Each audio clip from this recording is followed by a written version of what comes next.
Do you know how often in my life I heard people chatting about the WNBA? It wasn't often. Didn't happen very often. In fact, the only times I heard people talking about the WNBA was when they were making fun of it. Well, not much has changed. I still primarily hear them making fun of the WNBA. On the rare occasion I hear people talking about the WNBA, but it's a little different now because there is a legitimate star in the league. Her name is Caitlin Clark.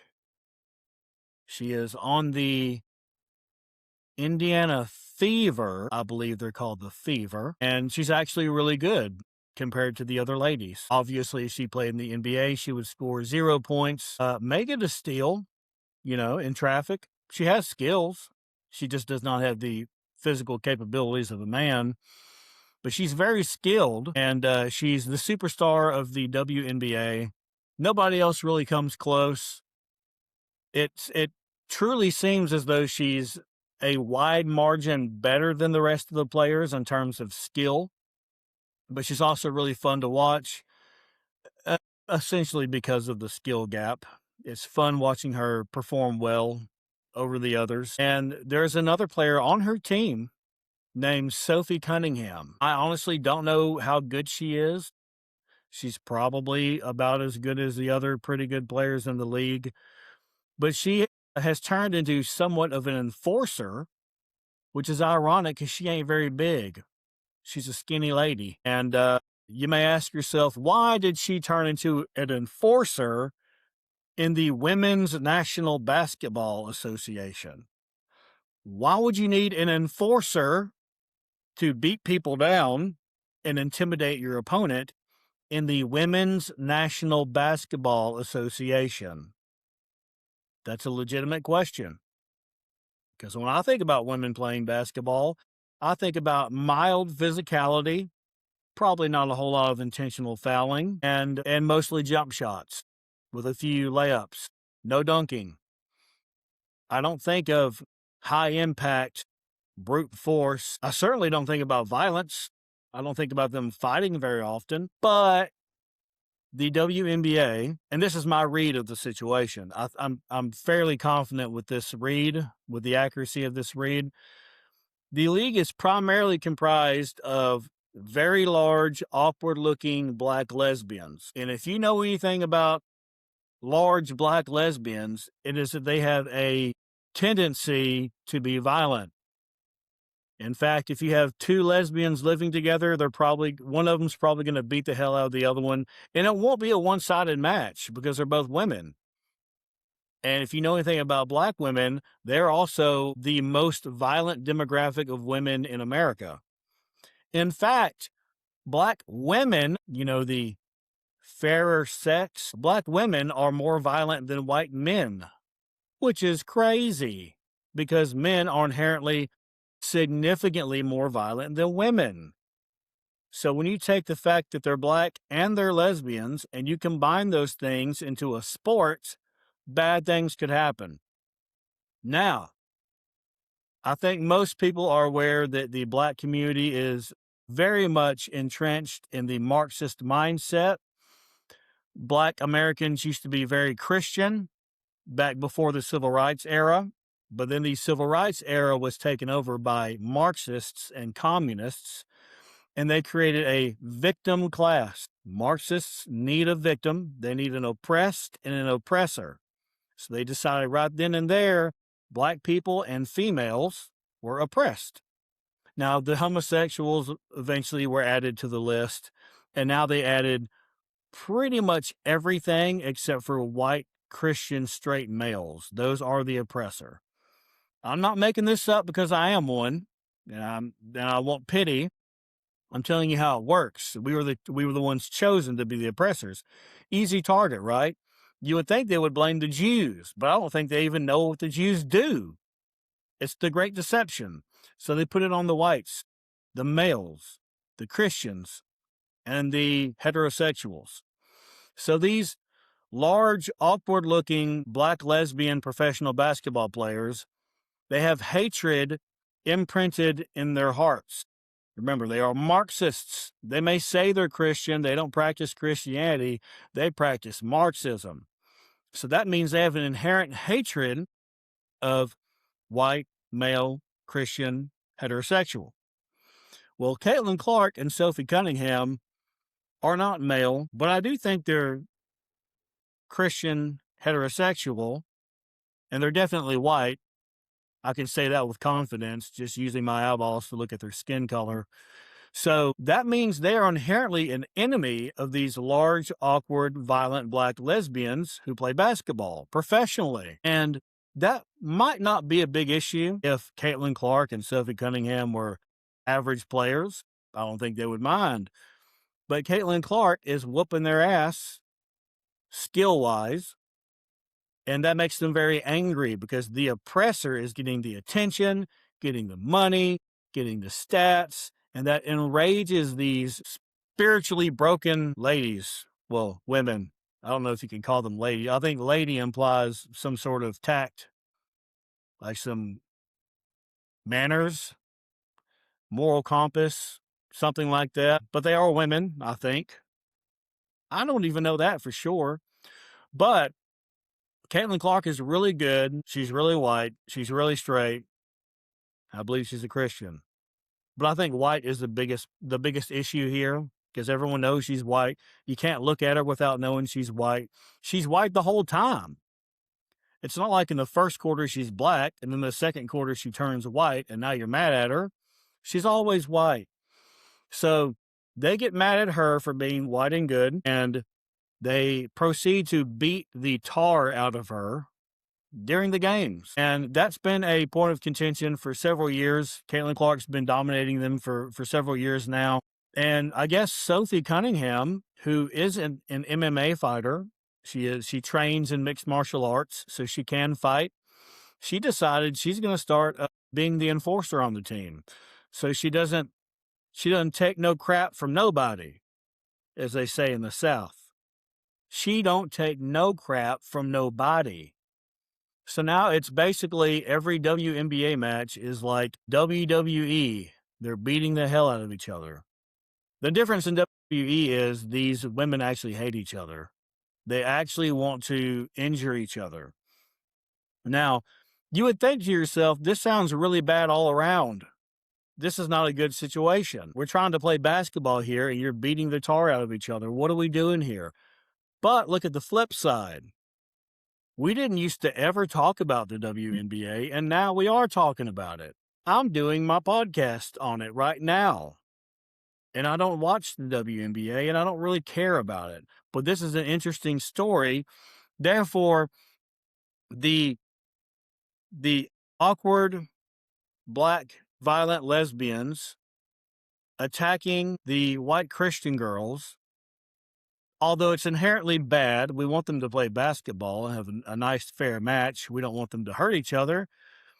There's a positive benefit for it, and that's people are actually talking about the league, and I'm sure their viewership has gone up a bit just because people want to see what happens. And so I don't believe the WNBA is interested in remedying this violence situation. I think that they are benefiting from it entirely too much to try to inject an antidote into the violence. I think they want the violence. I think they are making money from the violence. Therefore, the violence will not stop. And I'm fairly certain the large, awkward black lesbians are not going to become actual Christians anytime soon because they're professional athletes. They have people asking for their autograph. Little girls, getting them to sign their shirts. They're making money. They get to stay in hotels. If you're a Marxist big shot, you have no reason to humble yourself and repent and turn to God. So I don't think they're going to do it as long as this charade persists. You never know. Maybe the NBA will start acting like an actual business and stop subsidizing the WNBA and make them earn their own money, in which case they will fold pretty quickly. They will cease to exist because they will not be profitable, and people don't want to lose money constantly unless you're the NBA. The NBA loses money constantly on the WNBA. Not sure what the incentive is. I'm sure they have some sort of Jewish benefactor that wants to push feminism and equality. That's typically how it goes.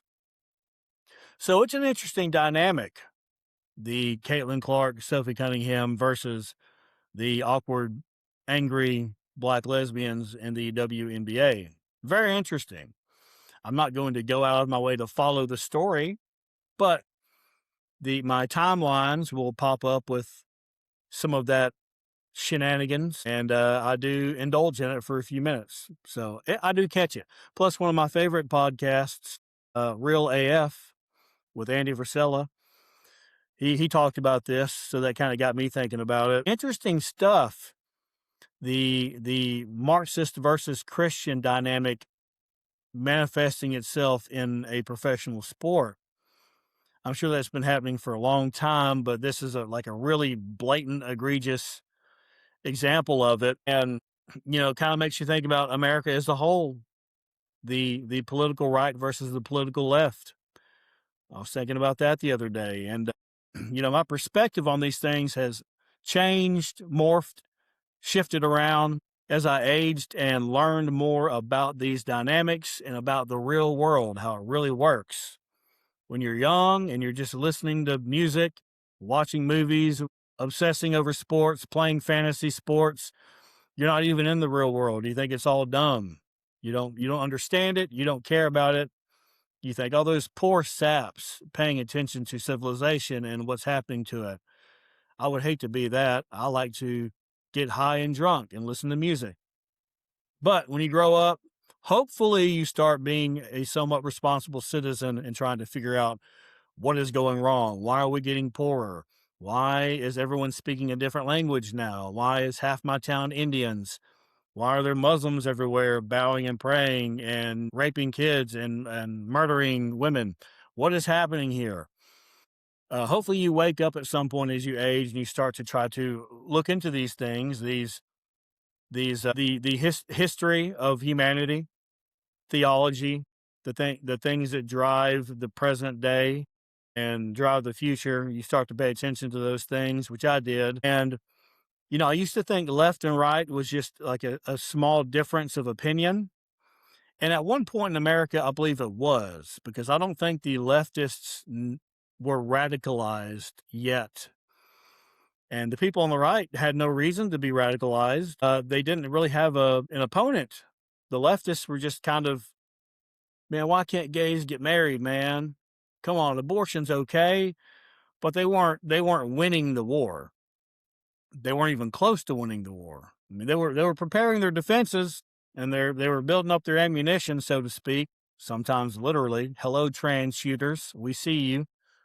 National Day of Visibility. We see you killing people. But now that the leftists are basically destroying the country, it makes me think to myself, a leftist, if the political left wins, they lose, because the political right are the ones who actually they're the only ones maintaining society. They're trying to push for the rule of law.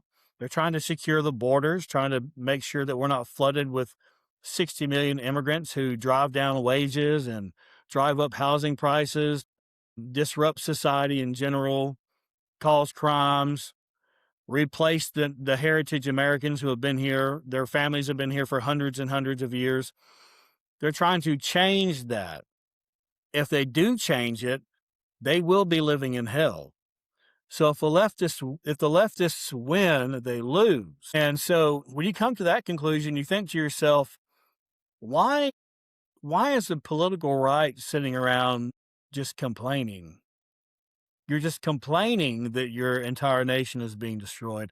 Why don't you actually go ahead, since the left has been radicalized, we have actual openly communist people winning elections now. Since they are radicalized, and you know that if they win, your country is done and everyone will be in poverty, the government will have all the power, the republic will be finished, you'll be in a new place with multiculturalism all over, different languages all over, a police state. They get to whatever dystopian law they like to pass, digital ID, flock cameras on every corner, forced labor, whatever they want to do, they'll just do it because we let the nation fall. The republic is no more. If you know that's well on its way and will be here within a generation, why don't you just go ahead and radicalize? Go ahead and tell people, yeah, I'm against abortion. Full stop. None of it. No, I'm not. I'm done saying, well, you can do it. I'm against it, but I don't want to pay for it. I used to say that. No, you've got to radicalize. You've got to say, an abortion is murdering a baby and you will get the death penalty for doing it. Radicalize. Or you can, historically we'd say, immigration is getting out of control. We need to slow it down. No, no, no, no, no. How about deport 50 million people and end all immigration? A complete referendum on the entire topic. Radicalize. And how about instead of, I don't like gay marriage. It's not even a real marriage. It's, marriage is a biblical thing. A gay marriage doesn't make sense. It's like an oxymoron. It's opposites. You can't do it. But I'll accept it. But don't be trying to push it on people. And then of course they start cutting off little boys' genitalia and mutilating little girls and giving them hormones that literally change their physiology in their brain and they can never recover from it. No. Tell them that's all done. Radicalize. So you either radicalize or you lose your country forever. You never get it back. And people say, well, we got to get more people to vote. Voting doesn't work. I've been voting my entire life and it's only got worse and worse. Voting doesn't work. And you can't convince me it's because I'm in the minority. No, most people want America to be good. They don't want to destroy it. Even when they import 20 million more people who will always vote for socialism, there's still more people that want it to be good and don't want it to become a socialist, communist hellhole. And we are a socialist country now. And now that the Supreme Court basically protected birthright citizenship, we're just a big economic zone. You show up from whatever country you want to, have a kid, that kid's a citizen. So you whose family has been here for 250 years, 300 years, however long you've been here, that means nothing because the government's saying you are just as much of a citizen as that baby that just got, their parents came from Guatemala and birthed her in Houston, and now that little baby is just as much of a citizen as you'll ever be and have ever been. So citizenship means nothing at that point.